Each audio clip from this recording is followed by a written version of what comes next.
رسول مجتبی کہیے محمد مصطفیٰ کہیے، رسول مجتبی کہیے محمد مصطفیٰ کہیے، خدا کے بعد بس وہ ہیں پھر اس کے بعد کیا کہیے، جب ان کا ذکر ہو دنیا سراپا گوش ہو جائے، جب ان کا ذکر ہو دنیا سراپا گوش ہو جائے، جب ان کا نام آئے مرحبا صلی علی کہیے، جب ان کا نام آئے مرحبا صلی اللہ علیہ وسلم کہیے، مرتبہ کہیے صلی اللہ علیہ وسلم صلی اللہ علیہ وسلم۔ ہمارے نبی کا نام کیا ہے؟ محمد، محمد اور احمد، یہ ہمارے نبی کا نام ہے۔ جب بڑوں کا نام لیتے ہیں تو ادب سے شروع میں حضرت لگاتے ہیں۔ کیا لگاتے ہیں؟ حضرت۔ تو کہیں گے حضرت محمد، کیا کہیں گے؟ حضرت محمد یا حضرت احمد۔ اور صلی اللہ علیہ وسلم ساتھ میں بولتے ہیں، کیوں؟ اس لیے کہ یہ درود ہے۔ یہ کیا ہے؟ یہ درود ہے، یہ دعائیہ جملہ ہے کہ اللہ تبارک و تعالیٰ ان پر رحمت نازل کرے۔ اس کا مطلب کیا ہے؟ اللہ تعالیٰ ان پر رحمت نازل کرے اور ان پر سلامتی نازل کرے۔ تو نام صرف محمد ہے، ادب کے لیے شروع میں حضرت لگاتے ہیں، اور درود پڑھنا چونکہ نبی پاک صلی اللہ علیہ وسلم کے نام کے ساتھ درود پڑھنا واجب ہے، اس لیے ساتھ میں کیا؟ درود بھی پڑھتے ہیں۔ تو حضرت محمد صلی اللہ علیہ وسلم کہہ دیجئے، صلی اللہ علیہ وسلم۔ ہر ابتدا سے پہلے، ہر انتہا کے بعد، ہر ابتدا سے پہلے، ہر انتہا کے بعد، ذات نبی بلند ہے ذات خدا کے بعد، بے شک بے شک، ذات نبی بلند ہے ذات خدا کے بعد، اور دنیا میں احترام کے قابل ہے جتنے لوگ، دنیا میں احترام کے قابل ہے جتنے لوگ، میں سب کو مانتا ہوں مگر مصطفیٰ کے بعد، بے شک بے شک، سبحان سب اللہ۔ کو مانتا ہوں مگر مصطفیٰ کے بعد۔ حاضرین اور معزز سامعین، قابل قدر دینی بھائیوں، پردہ نشین میری ماں اور بہنوں، آج کی اس نشست میں میں اپنے نبی کی کچھ باتیں آپ حضرات کے سامنے رکھوں گا، بے شک ارشاد۔ اس لیے کہ آج تاریخ 12 ربیع الاول ہے، مہینہ ربیع الاول کا ہے، اور ربیع الاول کا مہینہ میرے نبی کی آمد کا مہینہ ہے، میرے نبی کی تشریف آوری کا مہینہ ہے، جس مہینے میں کائنات کے سب سے بڑے محسن، کائنات کے سب سے بڑے معلم، کائنات کے سب سے زیادہ بااخلاق، کائنات کے سب سے زیادہ باکردار، کائنات کے سب سے زیادہ مکمل شخصیت جس مہینے میں کائنات کے اندر تشریف لائی، وہ یہ مہینہ ہے، ربیع الاول کا مہینہ۔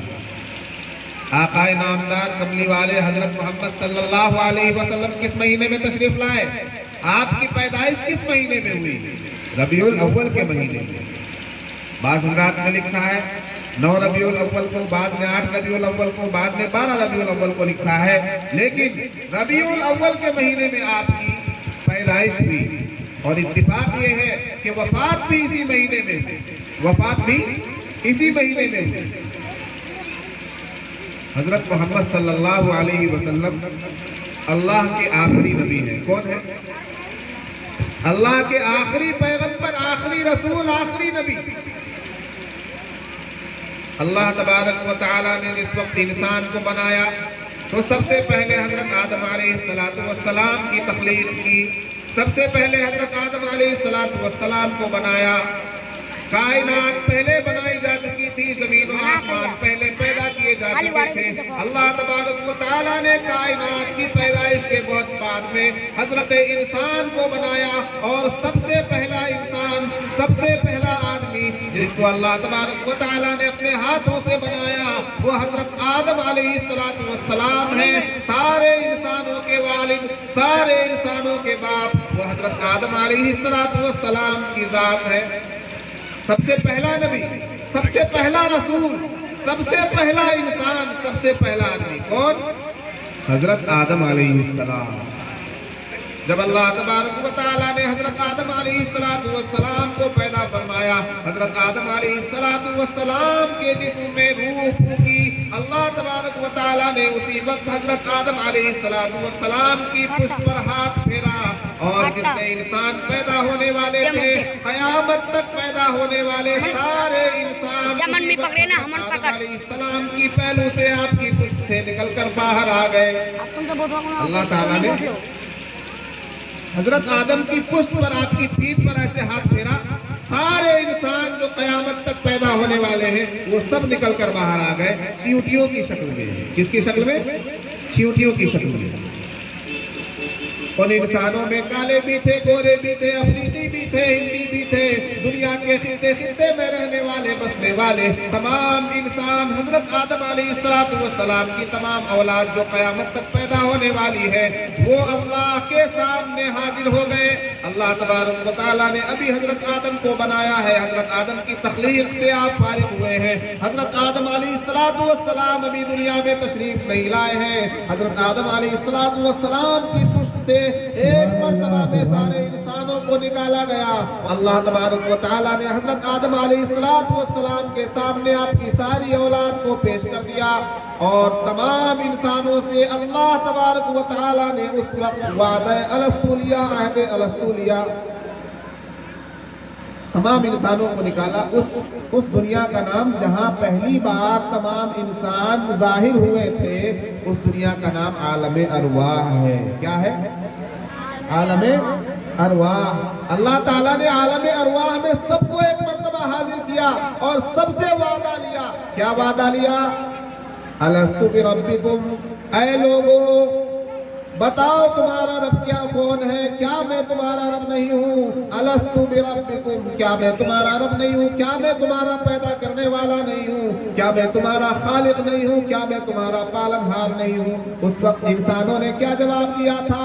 आखिरी इंसान तक, क़यामत तक आने वाले जितने इंसान थे सब ने बैक जुबान एक ही जवाब दिया, आलू बला।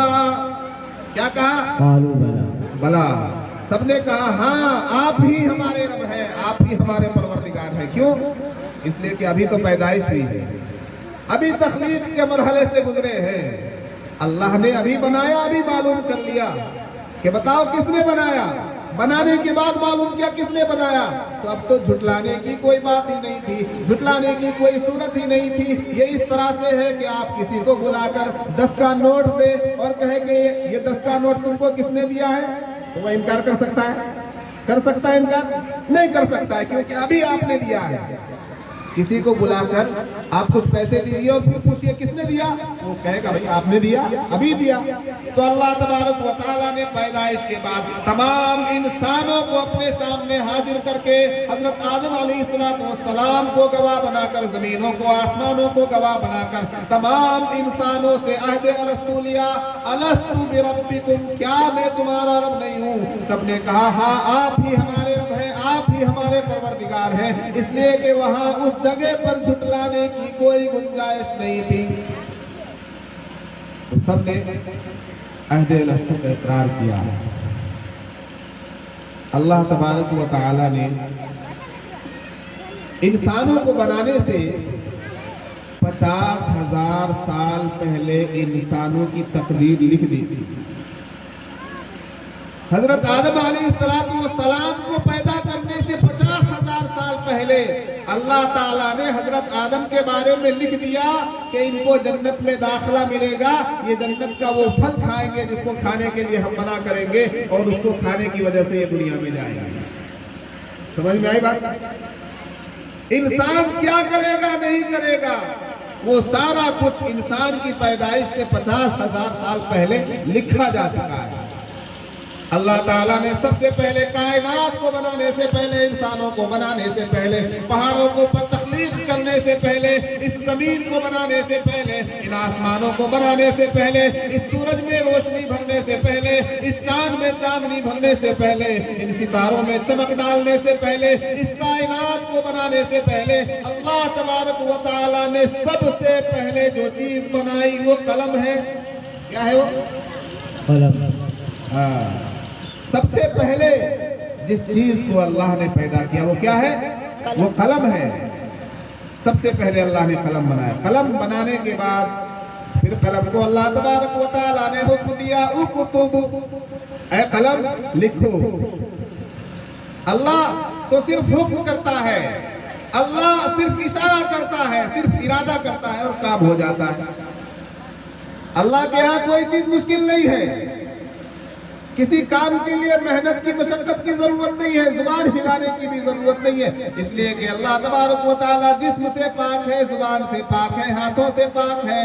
अल्लाह की जात लामहदूद जात है जिसका तसव्वुर नहीं किया जा सकता। तो अल्लाह ताला ने सबसे पहले कलम को पैदा किया और कलम को पैदा करने के बाद कहा उक्तुब, लिखो। कलम ने अर्ज किया, ऐ बारी ताला, ऐ अल्लाह, मैं क्या लिखूं, क्या लिखूं मैं? तो अल्लाह ताला ने कहा तमाम इंसानों की तकदीर लिख दे, तमाम इंसानों की तकदीर लिख दे, कायनात में जो कुछ होने वाला है सब कुछ लिख दे।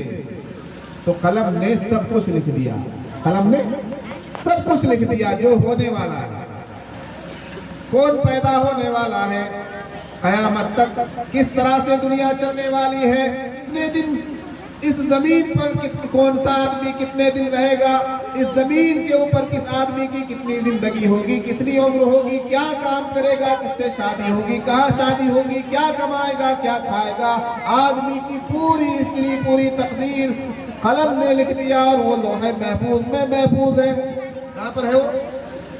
लौहे महफूज में। कलम ने जो सब कुछ लिखा है वो कहाँ है? लौहे महफूज में, लौहे महफूज में। ये कुरान भी लौहे महफूज में था, कुरान भी पहले लिखा जा चुका था। हजरत आदम अलैहिस्सलाम की तख्लीक से पहले कुरान लिखा जा चुका था लौहे महफूज में। कुरान में खुद अल्लाह तबारक व तआला ने फरमाया फी लौहिन महफूज। कुरान कहाँ है? लौहे महफूज में है। अल्लाह ताला ने लौहे महफूज से फिर 23 साल के अरसे में हजरत जिब्रील अलैहिस्सलाम के जरिए कुरान नाजिल किया नबी पाक सल्लल्लाहु अलैहि वसल्लम के कल्बे अथर पर। कहाँ नाजिल किया? आखिरी नबी के ऊपर ये कुरान नाजिल हुआ। 23 साल के अरसे में हजरत जिब्रील अलैहिस्सलाम लेकर आए, कभी चंद आयतें, कभी कुछ सूरतें, कभी कोई सूरत, कभी कोई आयत लेकर हजरत जिब्रील आए। तो 23 साल के अरसे में कुरान नाजिल हुआ, लिखा लिखाया पहले से था। तो अल्लाह तबारक व तआला ने सबसे पहले कलम को हुक्म दिया कि सब कुछ लिख दो, जो होने वाला है वो लिख दो। कलम ने सारी चीजें लिख दी, कुल कायनात की तकदीर लिखकर कलम फारिग हो गया। अल्लाह तबारक व तआला ने सबसे पहला इंसान हजरत आदम अलैहिस्सलाम को पैदा किया। हजरत आदम अलैहिस्सलाम की पुश्त से आने वाली तमाम उनकी औलाद सारे इंसानों को जाहिर करके अल्लाह ताला ने आयत अलस्तु लिया, अलस्तु बिरब्बिकुम, क्या मैं तुम्हारा रब नहीं हूँ? सारे इंसानों ने बेजुबान जवाब दिया कि आप ही हमारे रब हैं, आप ही आपा है, आप ही मालिक है, आप ही पालनहार है। फिर हजरत आदम अलैहिस्सलाम को अल्लाह ने जन्नत में दाखिला अता फरमाया और फिर जन्नत की सारी चीजें आपके लिए खोल दी गई, लेकिन एक शजर ममनुआ करार दे दिया गया कि एक शजर है जिससे आपको दूर रहना है, एक पेड़ है, एक दरख्त है जिससे आपको दूर रहना है। तकदीर में था, हजरत आदम की तकदीर में कि वहां जाना है और उसको खाना है। हदीस में आया है हजरत मूसा अलैहिस्सलाम और हजरत आदम अलैहिस्सलाम का मुनाजरा हुआ। क्या हुआ? मुनाजरा हुआ, मुबाहिसा हुआ, बहस। जिस तरह से एक आदमी दूसरे आदमी से बहस करने लगता है, इस तरह से हजरत मूसा अलैहिस्सलाम का हजरत आदम अलैहिस्सलाम से मुनाजरा हुआ। हजरत मूसा अलैहिस्सलाम ने कहा, है आदम, आप वो पेड़ नहीं खाते, उस पेड़ का फल नहीं खाते, तो हमको इंसानों को इस तरह की दुनिया की मशक्कतें झेलनी नहीं पड़ती। तो हजरत आदम अलैहिस्सलाम ने जवाब दिया कि क्या मेरी पैदाइश से इतने इतने साल, इतने हजार साल पहले नहीं लिखा जा चुका था सब कुछ जो होने वाला है? जो कुछ होने वाला है वो क्या सब कुछ पहले नहीं लिखा जा चुका था? हजरत मूसा अलैहिस्सलाम ने कहा हाँ, सब कुछ लिखा जा चुका था। तो फिर ये भी लिखा जा चुका था कि आदम वो फल खाएगा, तो इसमें मेरी क्या गलती है? इसमें मेरी क्या गलती है? तो तकदीर का हिस्सा अल्लाह तबारक व तआला ने सबसे पहला इंसान हजरत आदम को बनाया। आप सबसे पहले इंसान हैं, सबसे पहले नबी हैं, सबसे पहले रसूल हैं, सारे इंसानों के वालिद हैं, सारे इंसानों के बाप हैं। वो पहला इंसान जिससे नस्ल इंसानी का आगाज हुआ वो कौन है? वो हजरत आदम अलैहिस्सलातु वस्सलाम है। हजरत आदम अलैहिस्सलातु वस्सलाम के बाद अल्लाह की करम फरमाई देखिए, अल्लाह ताला का इंसानों पर रहम देखिए कि अल्लाह ताला ने इंसानों को पैदा करने के बाद जो अहद लिया कि मैं तुम्हारा रब हूँ, इंसानों ने इकरार कर लिया कि हाँ आप हमारे रब हैं। सिर्फ इस बात को याद रखना था, जन्नत इंसानों की ही, जन्नत इंसानों के लिए बनाई गई है। हजरात में अर्ज ये कर रहा था कि अल्लाह तबारक व तआला ने हम लोगों के ऊपर कितना बड़ा एहसान किया कि सबसे पहले वादा लिया कि मैं तुम्हारा रब हूँ, बनाने के बाद इकरार लिया कि मैं तुम्हारा रब हूँ, और सबने इकरार किया। इंसान चूंकि इंसान भुलक्कड़ है, भूल का आदी है, खता और निस्यान का आदी है, इसलिए अल्लाह तबारक व तआला को मालूम था कि इंसान दुनिया में जाकर फिर भूल जाएगा कि इसका रब कौन है, इसका बनाने वाला कौन है, इसका खालिक और मालिक कौन है। तो अल्लाह ताला ने मजीद रहम ये किया, मजीद एहसान ये किया कि इंसान को ये अहद अलस्तु याद दिलाने के लिए एक के बाद दीगरे पैगम्बरान इकराम भेजे, और अल्लाह तबारक व तआला ने इन इंसानों के दरमियान अंबिया इकराम अलैहिस्सलातु वस्सलाम को भेजा, रसूलों को भेजा, पैगंबरों को भेजा, ताकि वो पैगंबर आकर, वो रसूल आकर, वो नबी आकर इसको इसका अहद याद दिला सके, इसको याद दिलाए कि तुम्हारा रब अल्लाह है, तुम्हारा खालिक अल्लाह है, तुम्हारा मालिक अल्लाह है, तुमको पैदा करने वाला अल्लाह है। इस एक बात को, इस इकरार को याद दिलाने के लिए अल्लाह तबारक व तआला ने नबियों का सिलसिला जारी किया। तो सबसे पहले इंसान और सबसे पहले नबी हजरत आदम अलैहिस्सलाम है। कौन है? हजरत आदम अलैहिस्सलाम। हजरत आदम अलैहिस्सलाम तने तन्हा नबी नहीं है, बल्कि हजरत आदम अलैहिस्सलाम के बाद बेशुमार अंबिया इकराम अलैहिस्सलाम तशरीफ लाए। मुहद्दिसीन लिखते हैं, मुफस्सिरीन लिखते हैं, शारिहीन लिखते हैं, मुअर्रिखीन लिखते हैं, इस्लाम के जानने वाले लिखते हैं, सीरत निगार लिखते हैं कि कमो बेश 1,24,000 अंबिया इकराम अलैहिस्सलाम इस दुनिया में तशरीफ लाए। 1,24,000 कमो बेश, यानी इससे ज्यादा भी हो सकते हैं, इससे कम भी हो सकते हैं। कोई पेटेंट गिनती नहीं है कि 1,24,000 अंबिया इकराम अलैहिस्सलाम ही तशरीफ लाए, इससे कम और इससे ज्यादा हो सकते हैं, लेकिन 1,00,000 की तादाद भी बहुत ज्यादा होती है। अल्लाह तबारक व तआला ने इंसानों ऊपर रहम फरमाया, इंसानों के ऊपर करम फरमाया, इंसानों के ऊपर एहसान फरमाया कि उनको उनके दरमियान नबी भेज कर वो अहद याद दिलाया कि तुम्हारा रब कौन है। हर उम्मत में, हर मिल्लत में, हर कौम में नबी आया। उस नबी ने इंसानों को याद दिलाया कि देखो तुम जो पैदा हुए हो किस लिए पैदा हुए हो, यूं ही खामखा पैदा नहीं हुए हो, बल्कि तुमको पैदा करने वाली एक जात है, उसने तुम्हारे लिए 2 ठिकाने बनाए हैं, जन्नत और एक जहन्नम। सही रास्ते पर चलोगे, रब को रब मानोगे, मालिक को मालिक मानोगे, खालिक को खालिक मानोगे, राज़िक को राज़िक मानोगे, हाजत रवा को हाजत रवा मानोगे, और रब को रब तस्लीम करके उसकी रजा और उसकी मनशा के मुताबिक जिंदगी गुजारोगे तो तुम्हारे लिए ठिकाना जन्नत है। और अगर तुम उसकी नाफरमानी में जिंदगी गुजारोगे और अगर तुम रब को रब नहीं मानोगे, अपने मालिक और खालिक को एक माबूद को नहीं मानोगे, तुम अपने लिए बातिल बुतों को कर लोगे, बुत परस्ती शुरू कर दोगे, तरह तरह के खुदाओं को पूजने लगोगे, अपने हाथों से अपने खुदा बनाकर उसके सामने सजदारेज होने लगोगे, तो फिर तुम्हारे लिए ठिकाना जन्नत नहीं बल्कि तुम्हारा ठिकाना फिर जहन्नम है। उनको जिनको तुम पूज रहे हो उन्हें भी उसी जहन्नम में डाला जाएगा और तुम्हें भी उसी जहन्नम में डाला जाएगा। इस बात को बताने के लिए बंदे का जो रिश्ता अल्लाह से टूट जाता था, इस रिश्ते को मजबूत करने के लिए अंबिया इकराम अलैहिमुस्सलातु वस्सलाम का सिलसिला शुरू हुआ।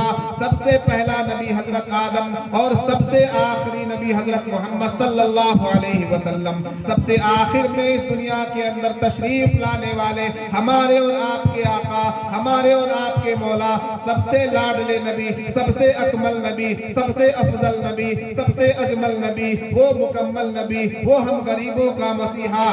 शायर कहता है वो नबियों में रहमत लक़ब पाने वाला, मुरादे गरीबों की बरलाने वाला, फकीरों का मलजा, ज़ईफों का मावा, यतीमों का वाली, गुलामों का मौला। उतर कर हिरा से सुए कौम आया और एक नुस्खे कीमिया साथ लाया। वो नबी सबसे अफजल नबी सबसे लास्ट में आया, सबसे अफजल नबी सबसे बाद में आया। उससे पहले हजरत ईसा अलैहिस्सलातु वस्सलाम तशरीफ लाए, हजरत मूसा अलैहिस्सलातु वस्सलाम तशरीफ लाए, हजरत दाऊद अलैहिस्सलातु वस्सलाम तशरीफ लाए, हजरत सुलेमान अलैहिस्सलातु वस्सलाम तशरीफ लाए, हजरत याकूब अलैहिस्सलाम तशरीफ लाए, हजरत यूसुफ अलैहिस्सलाम तशरीफ लाए, हजरत इब्राहिम अलैहिस्सलाम तशरीफ लाए, हजरत इस्माइल अलैहिस्सलाम तशरीफ लाए, हजरत नूह अलैहिस्सलाम तशरीफ लाए, हजरत नूह अलैहिस्सलाम तशरीफ लाए। कमो बेश 1,24,000 अंबिया इकराम अलैहिमुस्सलातु वस्सलाम तशरीफ लाए और सब इसी बात को बताने के लिए आए कि तुम्हारा खालिक एक है, तुम्हारा मालिक एक है, तुम्हारा माबूद एक है, तुम्हारा मसजूद एक है। तुम्हें सजदा करना है तो एक अल्लाह के सामने, तुम्हें झुकना है तो एक रब के सामने, तुम्हारा सर झुकेगा तो एक खुदा के सामने, तुम परस्तिश करोगे तो एक खुदा की, तुम इबादत करोगे तो एक खुदा की। इसी बात को बताने के लिए तमाम अंबिया इकराम अलैहिमुस्सलातु वस्सलाम तशरीफ लाए। और ये अल्लाह का एहसान है कि उसने अंबिया भेजे, उसने रसूल भेजे, उसने नबी भेजे। ये अल्लाह का एहसान है, अल्लाह का एहसान है। वरना बगैर अगर वो नबियों को न भेजता तब भी वो कयामत में हमारी पकड़ कर सकता था कि बताओ तुमने मुझे भूल कर जिंदगी क्यों गुजारी, तुमने मेरी इबादत के बगैर जिंदगी क्यों गुजारी, तुमने माबूदाने बातिल क्यों पैदा कर लिए, तुमने मुझे माबूद क्यों नहीं माना। पैगंबर न भेजता तब भी सवाल कर सकता था, इसलिए कि उसने अहद अलस्तु ले लिया था। हमें बनाने के बाद हमसे ये अहद ले लिया था कि तुम्हारा रब कौन है। लेकिन अल्लाह जो 70 माओं से ज्यादा रहम करने वाला है, 70 माओं से ज्यादा रहम करने वाला है, हमारा मावा वो मलजा, हमने किसको अपना मावा वो मलजा बना रखा है, हमने किसको अपना मालिक समझ लिया है। हम समझते हैं कि खेत में गल्ला उगेगा तो पेट भरेगा, हम समझते हैं कि दिल्ली और पंजाब कमाने के लिए जाएंगे तब घर चलेगा। नहीं, हमारा मावा और मलजा तो अल्लाह है। ये तो असबाब है जो उसने हमें इख्तियार करने के लिए कहा, असबाब है, सबब है, वजह है। असल मावा व मलजा तो अल्लाह है। हम देखते हैं कि एक आदमी बहुत तगोदू करता है, बहुत ज्यादा मेहनत करता है, मशक्कत करता है, बहुत ज्यादा पैसा लगाता है, फिर भी नुकसान में रहता है, फिर भी डूब जाता है, फिर भी उसका दिवालिया निकल जाता है। क्यों? इसलिए कि देने वाला कौन है? अल्लाह है। रोजी का फैसला कौन कर रहा है?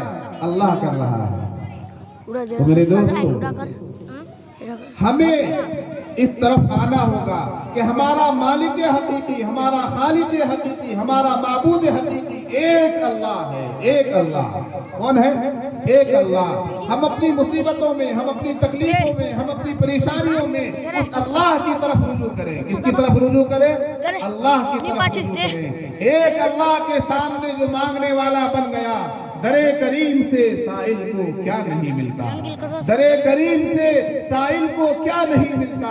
जो मांगने का तरीका है उस तरह मांगे। हमने मांगना नहीं सीखा अपने मालिक से, हम अपने मालिक के दर को भूल गए, उसके घर को भूल गए। اللہ تعالیٰ نے بھی ہم کو بلا دیا. اس لیے اللہ اسی کو یاد کرتا ہے جو اللہ کو یاد کرتا ہے. اللہ تبارک و تعالیٰ قرآن میں فرماتا ہے فَاذْكُرُونِي أَذْكُرْكُمْ, تم مجھے یاد کرو میں تمہیں یاد رکھوں گا. تم میرا ذکر کرو میں تمہیں یاد رکھوں گا. ماشاءاللہ ہمارے درمیان حضرت قاری مشکور احمد صاحب بھی تشریف لا چکے ہیں. بڑے اچھے اور بہترین سیاسی رہنما ہیں. اللہ تبارک و تعالیٰ میں دعا کرتا ہوں کہ تمام پنچایتوں کو اسی طرح کے لیڈر نصیب ہوں سیاسی جو سچائی کی راہ پر چلتے ہیں. آمین. میرے دوستوں میں یہ عرض کر رہا تھا کہ اللہ تبارک و تعالیٰ نے انسانوں کی ہدایت کے لیے انسانوں کو یہ بات یاد دلانے کے لیے کہ اس کا مالک اس کا خالق ایک اللہ ہے, انبیاء اکرام علیہ السلام کو بھیجا اور سب سے آخر میں ہمارے سب سے چہیتے سب سے افضل نبی حضرت محمد صلی اللہ علیہ وسلم تشریف لائے. سب سے آخر میں کون تشریف لائے؟ حضرت محمد صلی اللہ علیہ وسلم, جس کی شان سب سے اعلیٰ ہے, سب سے نرالی ہے, جو سب سے افضل ہے, جو سب سے اطہر ہے, جو سب سے کامل اور مکمل ہے. تمام نبیوں کی صفات ایک طرف اور ہمارے نبی صلی اللہ علیہ وسلم کی صفات ایک طرف. آپ جامع الصفات ہیں, تمام صفات کا مجموعہ ہے.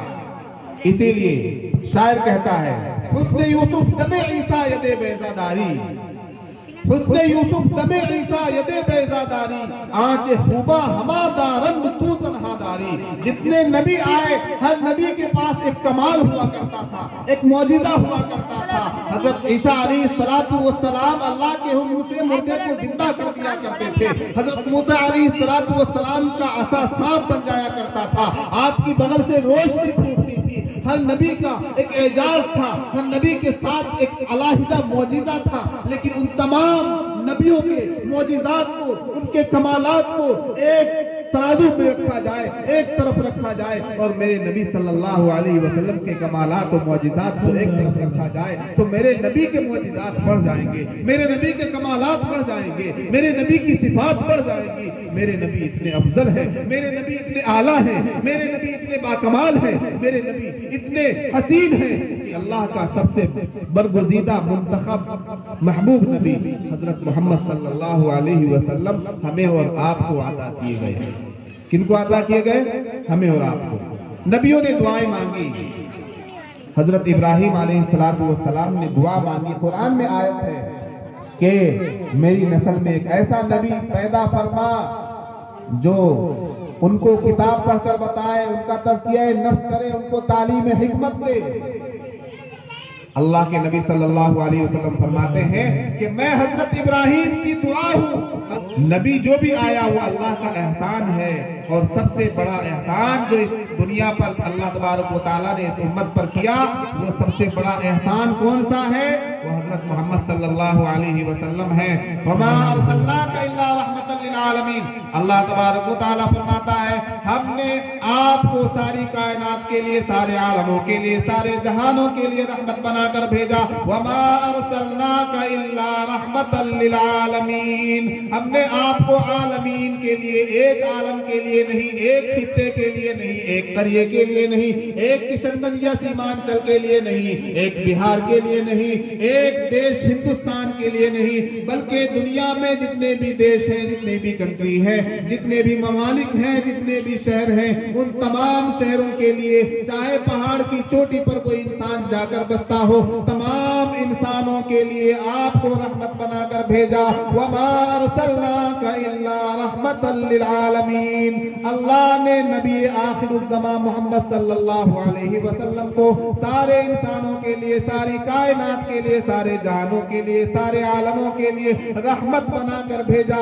اس لیے کہ اگر آپ نہ آتے تو دنیا گمراہی میں مبتلا رہتی, اگر آپ نہ آتے تو دنیا بت پرستی میں مبتلا رہتی, اگر آپ نہ آتے تو دنیا چوری ڈکیتی میں مبتلا رہتی, اگر آپ نہ آتے تو دنیا طرح طرح کی برائیوں میں مبتلا رہتی, اور ان برائیوں کے عوض, بت پرستی کے عوض, شرک کے عوض, اس دنیا والوں کو کفر میں رہنے کے عوض جہنم میں جلنا پڑتا, دوزخ میں جلنا پڑتا, سزائیں بھگتنی پڑتی، سب کے مقدر میں ہمیشہ کی جہنم لکھ دی جاتی، لیکن اللہ کے نبی صلی اللہ علیہ وسلم تشریف لائے تو ہدایت کی ہوائیں چلنے لگی۔ وہ عرب کے لوگ جو 360 بت بنا کر ان کو خدا بنا بیٹھے تھے، ان کے سامنے سر بسجود ہوتے تھے، ان کے سامنے سر جھکاتے تھے، انہیں اپنا دیوتا مانتے تھے، انہیں اپنا خدا مانتے تھے، ان سے منتیں مانگتے تھے اور ان کے سامنے اپنی حاجتیں رکھتے تھے۔ نبی پاک صلی اللہ علیہ وسلم تشریف لائے تو آپ نے ان بتوں کی مخالفت کی اور کہا کہ یہ بت تمہارے خدا نہیں ہو سکتے، اس لیے کہ ان بتوں کو تو تم نے بنایا ہے، خدا تمہارا وہ ہے جس نے تمہیں بنایا ہے، جس کو تم اپنے ہاتھوں سے بناتے ہو وہ تمہارا خدا نہیں ہو سکتا۔ میرے دوستو، اللہ کے نبی نے یہ بات بتائی تو اللہ کے نبی آئے تو انسانوں کو ہدایت ملی، اللہ کے نبی آئے تو انسانوں کو جنت میں جانے کا موقع ملا، اللہ کے نبی آئے تو انسانوں کا جو رشتہ اللہ سے ٹوٹ چکا تھا، پروردگار سے جو رشتہ ختم ہو چکا تھا، وہ رشتہ بحال ہوا۔ اللہ تبارک و تعالیٰ نے اتنا بڑا احسان اس امت پر کیا، اس لیے اللہ تبارک و تعالیٰ نے قرآن میں فرمایا لَقَدْ مَنَّ اللَّهُ عَلَى الْمُؤْمِنِينَ إِذْ بَعَثَ فِيهِمْ رَسُولًا مِّنْ أَنفُسِهِمْ يَتْلُو عَلَيْهِمْ آيَاتِهِ وَيُزَكِّيهِمْ وَيُعَلِّمُهُمُ الْكِتَابَ وَالْحِكْمَةَ وَإِن كَانُوا مِن قَبْلُ لَفِي ضَلَالٍ مُّبِينٍ۔ اللہ نے احسان کیا ہے، لقد من اللہ علی المؤمنین، اللہ تبارک و تعالیٰ نے مومنوں پر، مسلمانوں پر، ایمان والوں پر احسان کیا کہ انہی میں سے ایک رسول بھیجا۔ اللہ تعالیٰ نے رسول بھیج کر انسانوں پر، مسلمانوں پر، مومنوں پر احسان فرمایا ہے، یہ اللہ کا احسان ہے۔ اور کیا احسان ہے کہ وہ نبی، کیسا احسان ہے کہ وہ نبی آ کر انسانوں کو ہدایت کی باتیں بتاتا ہے، قرآن سکھاتا ہے، قرآن پڑھ کر بتاتا ہے، قرآن کی تلاوت کرتا ہے۔ نبی پاک صلی اللہ علیہ وسلم کے تشریف لانے کے 3 اہم مقاصد ہیں۔ کتنے اہم مقاصد ہیں؟ 3۔ سب سے پہلا مقصد، اللہ کے نبی صلی اللہ علیہ وسلم اللہ کے پیغام کو انسانوں تک پہنچانے کے لیے آئے کہ اللہ نے جو پیغام آپ کو دے کر بھیجا، حضرت جبریل علیہ السلام کے ذریعے اللہ نے جو پیغام آپ کے سینے اطہر پر نازل کیا، جس کو قرآن مجید کے نام سے جانا جاتا ہے، اللہ کے نبی نے وہ قرآن مجید پڑھ کر انسانوں کو بتایا، قرآن مجید پڑھ کر انسانوں کو بتایا۔ پہلا مقصد تبلیغ، اللہ نے اللہ کا حکم انسانوں کو پہنچایا، پہلا مقصد یہ تھا تبلیغ۔ اور دوسرا مقصد تعلیم، سکھانا، صرف پہنچا دینا کافی نہیں بلکہ سکھانا بھی ضروری ہے۔ اگر میں آپ کو کہہ دوں کہ بھئی نماز فرض ہے، کیا کہہ دوں؟ نماز فرض ہے، پہنچ گئی نا آپ تک بات پہنچ گئی یا نہیں پہنچ گئی؟ میں آپ سے کہتا ہوں کہ نماز فرض ہے، بات پہنچ گئی، نماز فرض ہے، آپ نماز پڑھنا شروع کر دیں گے؟ کر دیں گے؟ پڑھنا آئے گا تب نہ پڑھیں گے، پڑھنا ہی نہیں آیا، میں نے کہہ دیا کہ نماز فرض ہے تو جاؤ نماز پڑھو۔ پڑھنا آئے گا، آپ کہیں گے مولوی صاحب پڑھنا تو آتا نہیں، کیسے پڑھیں گے؟ آج 80% لوگ اس لیے نماز نہیں پڑھتے کہ ان کو نماز پڑھنا ہی نہیں آتا، نماز پڑھنا ہی نہیں آتا۔ دوسری دقتیں تو بات کی ہے کہ بھئی دکان ہے، کام ہے، بہانے بہت ہیں، لیکن ایک بڑا بہانہ جو دل میں چھپا بیٹھا ہے وہ یہ ہے کہ نماز پڑھنا ہی نہیں آتا، نماز کی دعائیں معلوم نہیں ہیں، قرآن کی 4 سورتیں یاد نہیں ہیں، تو 80% لوگ اس لیے نماز نہیں پڑھ رہے۔ تو ایک مقصد تبلیغ ہے کہ پہنچا دیا، اور دوسرا مقصد تعلیم ہے کہ سکھانا بھی ہے۔ اللہ کے نبی صلی اللہ علیہ وسلم نے دین سکھایا ہے، ایک ایک آدمی کو، ایک ایک صحابی کو اللہ کے نبی صلی اللہ علیہ وسلم نے دین سکھایا۔ آپ نے نماز سکھائی، آپ نے روزہ سکھایا، آپ نے زکوٰۃ سکھائی، آپ نے حج سکھایا، آپ نے نیکی سکھائی، آپ نے بھلائی سکھائی، آپ نے اچھائی سکھائی، آپ نے اخلاق سکھائے، آپ نے کردار سکھائے۔ یہ بات غلط ہے کہ یہ تلوار سے پھیلا، اسلام شہ بطحا کے کردار سے پھیلا، اسلام شہ بطحا کے کردار سے پھیلا۔ آپ نے کردار سکھایا۔ اللہ کے نبی صلی اللہ علیہ وسلم نے فرمایا اچھی سیرت اپناؤ، اچھے اخلاق اپناؤ، کسی کو تمہاری وجہ سے تکلیف نہ ہو، راستے میں چل رہے ہو کوئی تکلیف دینے والی چیز تمہیں اگر مل جائے تو اس کو اٹھا کر راستے سے ہٹا دو، یہ بھی صدقہ ہے، یہ بھی کیا ہے؟ صدقہ ہے۔ ایذا پہنچانا، کسی کو تکلیف پہنچانا، یہ بالکل حرام ہے اسلام کے اندر۔ आज दुनिया में इंसानियत के ठेकेदार बैठे हैं। ह्यूमैनिटी के नाम पर, इंसानियत के नाम पर लोगों ने तंजीमें बना रखी हैं। इंसानियत इंसानियत इंसानियत कहते हैं, सबसे बड़ा धर्म इंसानियत है। अरे बेवकूफो, इंसानियत सबसे बड़ा धर्म है। मैं कहता हूं इंसानियत आई कहां से? इंसानियत आई कहां से? इंसानियत सबसे बड़ा धर्म नहीं है, बल्कि इंसानियत को लाने वाला धर्म सबसे बड़ा धर्म है। और इंसानियत को लाने वाला धर्म वो इस्लाम धर्म है, वो इस्लाम मजहब है। इस्लाम न आता इंसानियत नहीं आ सकती थी। इस्लाम आया तो इंसानियत आई। आओ आओ, मैं तुम्हें दावत देता हूं, अगर तुम इंसानियत पर चलना चाहते हो, अगर तुम इंसानियत के धर्म को सारी दुनिया में लागू करना चाहते हो, आओ मेरे धर्म के अंदर आ जाओ, आओ इस्लाम के अंदर आ जाओ, आओ कुरान की बात मान लो, आओ हदीस की बात मान लो, आओ आखिरी नबी की बात मान लो। तुम्हें यहाँ इंसानियत का कोई शोभा ऐसा नहीं है जो यहाँ नहीं मिलेगा। सारी इंसानियत तुम्हें इस्लाम के अंदर मिलेगी। इस्लाम से बाहर कोई इंसानियत नहीं है। तो जो लोग इंसानियत के ठेकेदार हैं, जो लोग इंसानियत के दावेदार हैं, उनको भी पनाह कहाँ मिलेगी? उनको भी इंसानियत कहाँ मिलेगी? इस्लाम में। तो अब हमें क्या कहना चाहिए कि सबसे बड़ा धर्म इंसानियत नहीं बल्कि इस्लाम है। इंसानियत तो इस्लाम का एक हिस्सा है। इंसानियत इस्लाम का, बहुत बड़ी बात कर रहा हूँ, कोई और मौलवी नहीं बताएगा। मौलवी लोग भी अभी कहते हैं इंसानियत इंसानियत। मैं कहता हूं इंसानियत इस्लाम का एक हिस्सा है। इस्लाम का एक हिस्सा है इंसानियत। इसलिए कि इस्लाम क्या है? इस्लाम है क्या चीज? What is Islam? 40 मिनट है। हर अच्छाई इस्लाम है और हर बुराई को छोड़ देना इस्लाम है। जो बुराई से दूर रहकर अच्छाई के साथ, अखलाक के साथ, सीरत के साथ, कैरेक्टर के साथ, अमन और आफियत के साथ जिंदगी गुजारे, उसी का नाम इस्लाम है। उसी का नाम क्या है? इस्लाम है। Islam is the piece, piece, इंसाफ, अमन, शांति, उन्नति। इस चीज का नाम इंसानियत है और वही इस्लाम में है। तो इंसानियत इस्लाम का एक हिस्सा है। इंसानियत मर चुकी थी मेरे दोस्तों।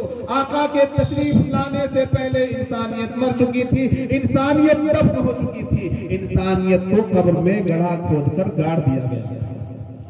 अल्लाह के नबी सल्लल्लाहु अलैहि वसल्लम तशरीफ लाए तो इंसानियत जिंदा हुई। अल्लाह के नबी सल्लल्लाहु अलैहि वसल्लम तशरीफ लाए तो दुनिया में अमन और अमान पैदा हुआ। अल्लाह के नबी तशरीफ लाए, हजरत मोहम्मद सल्लल्लाहु अलैहि वसल्लम तशरीफ लाए तो दुनिया वालों को जीने का सलीका मिला। किस तरह से रहना चाहिए, कैसे जिंदगी गुजारनी चाहिए, किस तरह से लेन देन करना चाहिए, किस तरह से मामलात करने चाहिए, किस तरह से नशिस्त बर्खास्त करनी चाहिए, रिश्तेदारों के हुकूक क्या है, पड़ोसियों के हुकूक क्या है, जानवरों के हुकूक क्या है, अपने लोगों के हुकूक क्या है, बेगानों के हुकूक क्या है, वालिदैन के हुकूक क्या है, औलाद के हुकूक क्या है, बीवी के शोहर पर क्या हुकूक है, शोहर के बीवी पर क्या हुकूक है। ये सारी बातें किसने बताई? इस्लाम ने बताई। लाओ तुम्हारा कोई कानून, लाओ तुम्हारी कानून की कोई किताब जिसमें तमाम लोगों के हुकूक बताए गए हों। तमाम लोगों के हुकूक किसी भी कानून में नहीं बताए गए। जो धर्म जानवरों तक के हक का ख्याल रखता हो, उससे बड़ा कोई धर्म हो सकता है? जिसने जानवरों तक के हुकूक बताए हैं, उससे बड़ा भी कोई धर्म हो सकता है? आज नबी की विलादत का दिन है। मैं आपको नबी की सीरत बता रहा हूं, नबी की लाई हुई शरीयत बता रहा हूं। मेरे दोस्तों, इस्लाम को समझो। इस्लाम ही इंसानियत वाला मजहब है। इस्लाम नहीं था, इंसानियत मर चुकी थी। इस्लाम आया, इंसानियत जिंदा हुई। इस्लाम ने हर किसी का हक बताया, हर किसी का हक बताया। आज दुनिया में जितना भी फसाद है, जितना भी फितना है, किसी घर में जो भी झगड़ा है, कारी साहब यहाँ बैठे हैं, रोजाना सुबह से शाम तक कई मामलात को वो सुलझाते हैं और अल्हम्दुलिल्लाह इंसाफ की रोशनी में सुलझाते हैं। कारी साहब यहाँ तशरीफ फरमा है, सुबह से शाम तक कई मामला सुलझाते हैं वो अपने पंचायत के, बगल के पंचायत के। मैं नहीं समझता कि पूरे किशनगंज में इनसे ज्यादा मुतहर्रिक और फाल कोई मुखिया होगा। इनसे मालूम कर लीजिए कि घरों के जो झगड़े हैं वो क्यों पैदा होते हैं। घरों के झगड़े क्यों पैदा होते हैं? حق ماننے کی وجہ سے ایک دوسرے کے حق کو ہم لوگ نہیں سمجھتے. باپ کا کیا حق ہے بیٹا نہیں سمجھ رہا ہے, بیٹے کا کیا حق ہے باپ نہیں سمجھ رہا ہے, بیوی کا کیا حق ہے شوہر نہیں سمجھ رہا ہے, شوہر کا کیا حق ہے بیوی نہیں سمجھ رہی ہے. تو جھگڑا ہونا ہے, جھگڑا ہونا ہے. آپ حق کو پہچان لیجئے اور حق ادا کرنے والے بن جائیے تو جھگڑا ہی نہیں ہوگا. حق ادا کرنے والے بن جائیے. اس لیے اسلام نے حق بتایا, اسلام نے حق سمجھایا کہ کس کا کیا حق ہے وہ تم کو دینا ہے. مر گیا آدمی تب بھی اس کی وراثت کا حق ہے, اس کی وراثت کا مسئلہ ہے, وہ تقسیم ہوگی. تو میرے دوستو اسلام کو سمجھ کر اگر ہم حقوق ادا کرنے والے بن جائیں, شوہر بیوی کا حق ادا کرنے لگے, بیوی شوہر کے حقوق ادا کرنے والی بن جائے, اولاد ماں باپ کے حقوق ادا کرنے لگ جائیں, ماں باپ اولاد کے حقوق ادا کرنے لگ جائیں, پڑوسی کے حقوق ادا کرنے لگ جائیں, رشتہ دار کا حق ادا کرنے لگ جائے, مسلمان کا حق ادا کرنے لگ جائے, تو کوئی جھگڑا, کوئی فساد, کوئی لڑائی نہیں رہے گی ہمارے سماج کے اندر. تو اسلام یہ اس چیز کا نام ہے. اسلام مکمل عافیت کے ساتھ زندگی گزارنے کا نام ہے. آج ہم لوگ پریشان کیوں ہیں؟ اس لیے کہ اسلام کے دامن کو ہم نے چھوڑ دیا. اسلام کے دامن کو ہم نے چھوڑ دیا. بہت سے لوگ آج کے دن میں ماشاءاللہ بہت سے نوجوان ایک دن کے لیے ان کی غیرت ایمانی, نبی سے محبت کا دعویٰ ایک دن کے لیے جوش مارتا ہے. ایک دن کے لیے نبی سے محبت کا دعویٰ ایک دن کے لیے ظاہر ہوتا ہے اور سڑکوں پر وہ نعرہ لگاتے ہیں, نبی کا دامن نہیں چھوڑیں گے, نبی کا دامن نہیں چھوڑیں گے, نبی کا دامن نہیں چھوڑیں گے. ادھر پیچھے نماز چھوٹ رہی ہے, نماز چھوٹ رہی. نماز چھوڑنے کے بعد کہہ رہا ہے کہ نبی کا دامن نہیں چھوڑیں گے. ارے نبی کے دامن کو تم نے پکڑا کہاں ہے؟ پہلے پکڑو تو صحیح. کسی چیز کو چھوڑنے کے لیے اس کا پکڑنا لازمی ہے. جس چیز کو تم نے پکڑا ہی نہیں اس چیز کو چھوڑنے کی بات کرتے ہو. نبی کے دامن کو پہلے پکڑو. صرف ایک دن کے لیے یا نبی یا نبی, ایک دن کے لیے میرا نبی آیا. ارے میرا نبی تو 365 دن کے لیے آیا. سال کے 365 دن تم کو کس طرح زندگی گزارنی ہے یہ میرے نبی نے بتایا ہے. میرے نبی کی شان, میرے نبی کا جشن ایک دن کے لیے نہیں منایا جا سکتا. میں اپنے نبی کا جشن روزانہ مناؤں گا اور میرے نبی کا جشن منانے کا میرا طریقہ یہ ہے کہ میں اپنے نبی کی سنت پر چل کر دکھاؤں گا, میں اپنے نبی کے نقش قدم پر چل کر دکھاؤں گا. میرے نبی نے نماز پڑھنے کا حکم دیا, میں نماز پڑھوں گا. میرے نبی کا جشن ہو رہا ہے, میں روزہ رکھوں گا, میرے نبی کا جشن ہوگا. میں نماز ادا کروں گا, میں زکوٰۃ ادا کروں گا, میں حج کی فرضیت کو ادا کروں گا, میں اپنے نبی کے فرمودات پر عمل کروں گا, میں اسلام کے احکامات پر چلوں گا. تو میرے نبی کا جشن منایا جائے گا. سبحان اللہ, بہت خوب, بہت خوب. یہ میرے نبی کا جشن ہے میرے دوستو. صرف ایک دن کے لیے ہو ہلہ کر دینا, شور شرابہ کر دینا, ڈی جے باجا لے کر نکل جانا, نبی کا نام لے کر نماز چھوڑ دینا, یہ نبی سے محبت نہیں ہے. یہ نبی سے محبت نہیں ہے, نبی سے محبت نہیں ہے. افسوس ہوتا ہے, رونا آتا ہے ان لوگوں کو دیکھ کر جو نبی کی محبت کے نام پر ڈی جے بجا کر ناچتے گاتے پھرتے ہیں. وہ نبی جو ناچ گانے کو مٹانے کے لیے آیا, اس نبی کا نام لے کر تم ناچ رہے ہو, کتنے شرم کی بات ہے. وہ نبی جو گانے باجے کو مٹانے کے لیے آیا, اس نبی کا نام لے کر تم گانا باجا کر رہے ہو, ڈانس کر رہے ہو, کتنے شرم کی بات ہے. وہ نبی جو جھوٹ کو مٹانے کے لیے آیا, اس نبی کا نام لے کر تم جھوٹ بول رہے ہو کہ نبی کا دامن نہیں چھوڑیں گے. تم نماز چھوڑ رہے ہو, اسی وقت نماز چھوڑ رہے ہو. جو نبی یہ بتانے کے لیے تشریف لایا تھا کہ کسی کو تکلیف نہ دو, اس نبی کے نام پر تم سڑکوں کو جام کر رہے ہو, راہ چلنے والوں کو تکلیف دے رہے ہو. اس نبی کا نام لے کر کتنے افسوس کی بات ہے, کتنی شرمناک بات ہے. ایسا کیوں ہے کہ ہم نے اسلام کو نہیں سمجھا, ہم نے دین کو نہیں سمجھا, ہم نے شریعت کو نہیں سمجھا. میرے نبی نے راستے کا حق بتایا ہے کہ راستے کا کیا حق ہے. راستے میں چلو تو راستے کو صاف ستھرا رکھو. کوئی کانٹا پڑا ہو, کوئی اینٹ پڑی ہو, کوئی پتھر پڑا ہو تو اس کو اٹھا کر سائڈ کر دو. یہ بھی صدقہ ہے, صدقہ ہے. اس کام کے کرنے سے بھی تم کو ثواب ملے گا. किसी को तकलीफ मत दो, आने जाने वालों को तकलीफ नहीं होनी चाहिए। तुमने अगर बाइक ऐसी जगह पर लगाई है कि आने जाने वालों को तकलीफ होगी तो यह हराम है। इस्लाम इस बात की इजाजत नहीं देता। और आज हम उसी नबी का जश्न मना रहे हैं और उसी नबी के फरमोदात का जनाजा निकाल रहे हैं, उसी नबी के लाए हुए दीन का मजाक बना रहे हैं। मेरे दोस्तों, सर में टोपी नहीं, बदन में इस्लामी लिबास नहीं, चेहरे पर दाढ़ी नहीं, नमाज का पता नहीं और जश्न मनाया जा रहा है। किस चीज का जश्न मना रहे हो? तुम्हारे जश्न पर शैतान भी जश्न मना रहा होगा, शैतान अलग से जश्न मना रहा होगा कि देखो देखो पागलों का जश्न। ये जिस नबी का जश्न मना रहा है उस नबी के फरमोदात से, उस नबी की सुन्नत से, उस नबी की शरीयत से खुद दूर है। अगर तुम बात करते हो कि नबी का दामन नहीं छोड़ेंगे तो तुम्हें ये चाहिए कि पहले नबी का दामन पकड़ो, पहले नबी की राह पर आओ, पहले नबी की शरीयत पर आओ, पहले नबी की सुन्नत पर आओ, पहले नबी के दीन पर आओ, फिर ये दावा अच्छा लगेगा सुनते हुए कि नबी का दामन नहीं छोड़ेंगे। मोहब्बत का इजहार अमल से होना चाहिए, जुबान से नहीं। मेरा वक्त मुकम्मल हो चुका है। नबी की मोहब्बत का इजहार सिर्फ जुबानी जमा खर्च नहीं बल्कि अमल से होना चाहिए। और पूरे साल, आज हाथ उठाकर बताइए कौन पूरे साल नबी का जश्न मनाएगा? हाथ उठाइए। पूरे साल नबी का जश्न मनाने वाले हाथ उठाएं। सिर्फ एक दिन का जश्न मनाने वाले नहीं उठाएंगे। पूरे साल 365 दिन नबी का जश्न मनाएंगे इंशाअल्लाह। उसका तरीका यह है कि नबी के दीन को अपनी जिंदगी में लाना है, नबी की सुन्नत को अपनी जिंदगी में लाना है, नबी की लाई हुई शरीयत को अपनी जिंदगी में लाना है, नमाज पढ़नी है, दीन पर चलना है, लोगों के हुकूक अदा करने हैं। एक आदमी बहुत बड़ा नमाजी हो जाए, पूरी जिंदगी कभी नमाज न छोड़े, तहज्जुद भी पढ़े, नफिल भी पढ़े, लेकिन वो लोगों का हक मारता है, किसी की जमीन दबा लेता है, किसी से कर्ज लेकर कर्ज नहीं देता।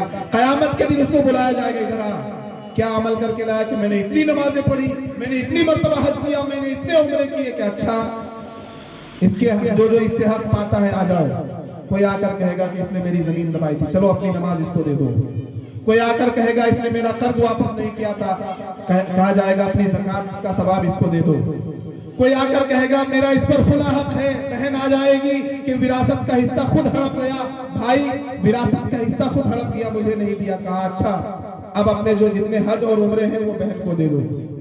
अल्लाह ताला तो अपना हक, अल्लाह रहीम है, करीम है, बहुत बड़ा गफूर रहीम है। अल्लाह चाहे तो माफ कर सकता है, 70 माओं से ज्यादा रहम करने वाला है। लेकिन बंदों के हुकूक अगर हम मार कर जाएंगे तो ये माफ नहीं होगा। अल्लाह ताला हमें बंदों के हुकूक का ख्याल करने की तौफीक मरहमत फरमाए, माँ बाप के हुकूक का ख्याल रखने की तौफीक मरहमत फरमाए, दीन पर चलने की तौफीक मरहमत फरमाए, नबी पाक सल्लल्लाहु अलैहि वसल्लम से सच्ची मोहब्बत और अकीदत अता फरमाए, दीन पर चलकर नबी से मोहब्बत के इजहार की तौफीक मरहमत फरमाए। या साहिबल जमाल व या सय्यिदल बशर मिन वजहिकल मुनीर लक़द नुव्विरल कमर ला युमकिनु फ़नाउ कमा कान हक़्क़ुहु बाद खुदा बुजुर्ग दुई किस्सा मुख्तसर।